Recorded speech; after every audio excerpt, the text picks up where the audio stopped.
Hello everybody, it is Wednesday the 26th of February and as you can see the floods are still with us. I would imagine that a lot of you will have seen on the news my hometown of Shrewsbury and how bad it's been and how bad it still is. We've been very lucky here. It was last night when I came home from work at 6 o'clock, just about touching these telegraph poles here, and a bit further on down the fence line it was level with the fence, so it's gone down a lot overnight, but the whole of Shrewsbury is still cut off. All the shopping centres are closed. I think there's about 14 or 15 main roads in Shrewsbury all cut off and closed, and an awful lot of people flooded out. So yeah, I do feel for them. It must be absolutely awful. So we've been very lucky here, but the weather has been relentless, and it's not just here, it's other parts of the country as well. And now it's going down Shropshire towards Ironbridge, Bridge North, and then down to Worcester. So I do feel for everybody who's having a very bad time of it at the moment.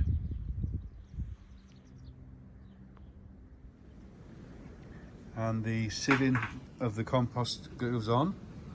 This is the compost that I had with my peppers and tomato plants in out of the greenhouse, and I just wanted to show you I use the halos, and you can see how the halos work. This compost is all dried out now. There would have been one tomato plant in there, and if I just tip the bucket up, you can see the root system. That's all that the tomato plants get in these buckets, and I feed through the center circle of the halo and just ordinary water around the outside of the halo, and you can see that there's quite a good root system on them, and you can see how much extra compost you can get in with the halo. So that will all go through the sieve. And these square pots are what I had my peppers in last year, and I think I had a couple of tomatoes in.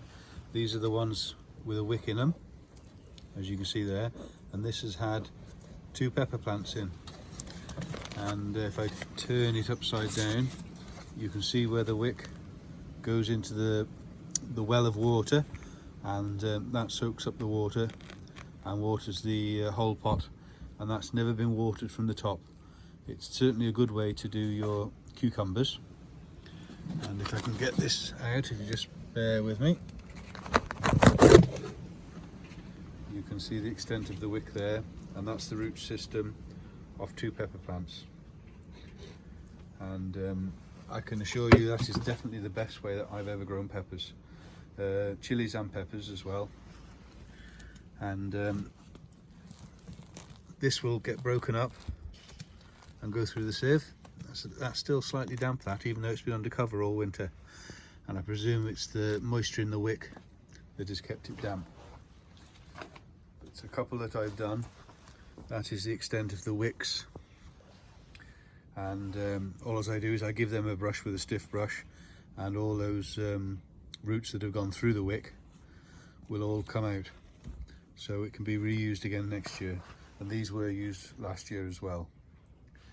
And on the principle of that, keeping that idea in mind, I thought I could do the same with some carrots. And the idea being, if I just bear with me 1 second.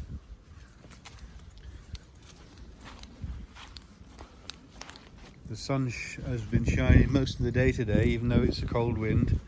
It certainly is nice to see the sun.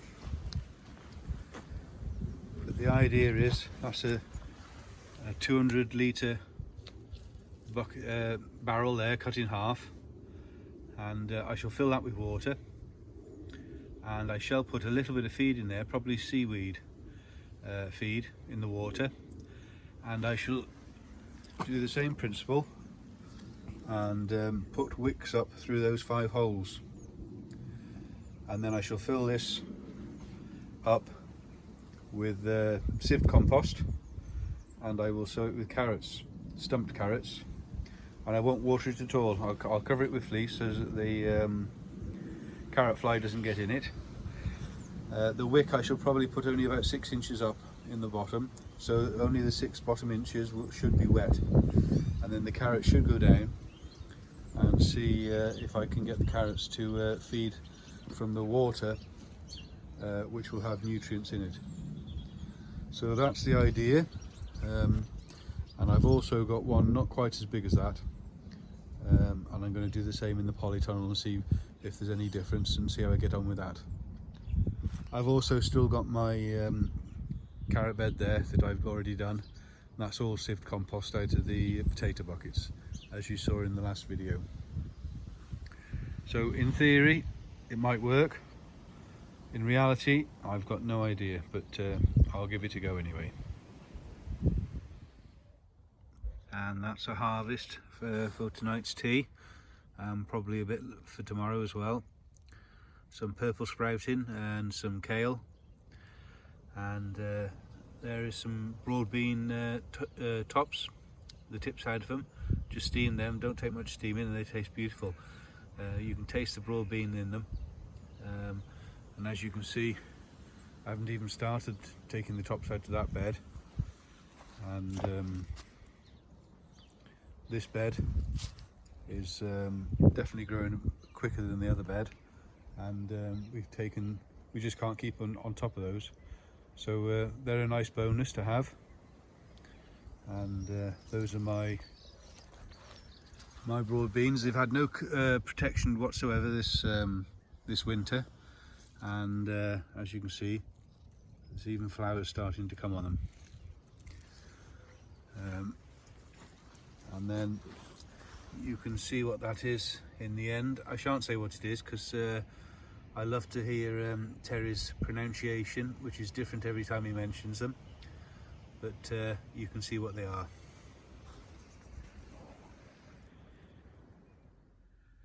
And I've also received a mail call from Kelly's Kitchen Garden as regards the cheeky Prince squash, and I shall be definitely growing this.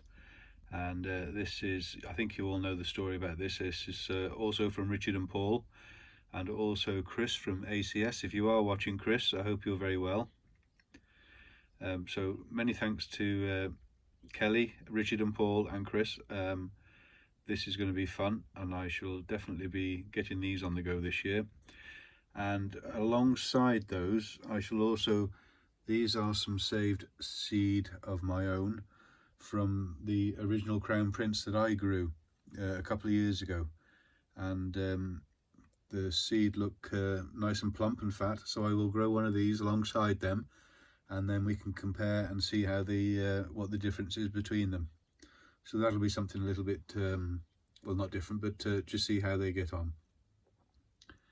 And also I've also said that I would do 3 channels that I watch other than gardening.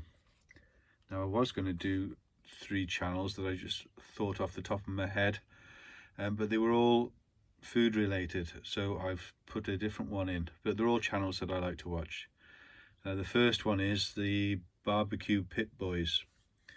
They're quite funny. They don't say a lot, but if you're into your barbecues, there's a lot of things there that that they barbecue, different ways of doing it, and they're full of character, all of them.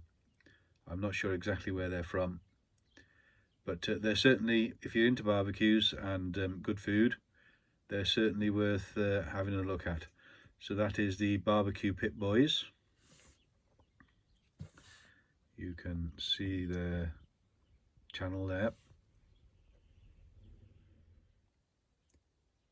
And another channel that I watch quite a lot is Sous Vide Everything, and I think you can see there they've got 905 subscribers, so they must be doing something right. And sous vide is the art of cooking in a water bath very slowly, and some of the time it can take 2 or 3 days to cook some of the things. But these, they're three brothers, and they have a bit of banter together and they have a bit of falling out together, but they do comparisons on things of what you can do in the water bath, and they're fun characters, and you'll learn a lot from them. And if you've not tried cooking in a water bath, food is, well, it's just totally different. And once you've got your setup, it's very easy to put something on and leave it half the day, and then come back to it, and it's perfectly cooked and tender, moist, and the flavour is unbelievable. You can even do a boiled egg in there, and vegetables, potatoes, and all sorts. And because it's done in a sealed bag, it keeps all the flavour in. So they're very much worth a watch, and that is Sous Vide Everything. And last, but by no means least, is Nicola White Mudlark Tideline Art. Now, I absolutely love this channel. This lady goes around on the Thames when the tides are down, and she's searching for anything she can find. And she finds things. Some things are 300 or 400 or 500 years old, and she does research on them, and then later on in the video she'll tell you a bit of a history about what she's found. But the things that she finds is absolutely unbelievable. And then she'll do art with it, make art with it, pictures, mosaics, and all that sort of thing. So I absolutely love this channel. It's well worth a watch. And as you can see there, she finds all sorts of things, from gold to human remains. It is absolutely a wealth of things on the foreshores of the River Thames, and I believe anybody can do it. You do need a license, where I think you apply on the government website, I think, but if you searched it, you would find out how you go around getting a license. Unfortunately, I don't live anywhere near the Thames, but yeah, I really do love this channel. I suppose it brings the kid out in me, sort of rock pooling and all that sort of thing. So I watch this channel a lot. And Nicola White, she's a lovely lady, very knowledgeable in what she does. So that is another channel that I do watch. And the reason that I'm showing you these channels is because of the Little Farmer's Farm, Tony Gurumathinda. If you're not familiar with his channel, which I'm sure you are if you watch my channel, pop over and have a look at his channel. The whole family join in with their allotment, and he likes to make things and do DIY whatever he can, and he's a real good chap. If he could help you out, he would do anything he could to help you. He's that sort of a gentleman.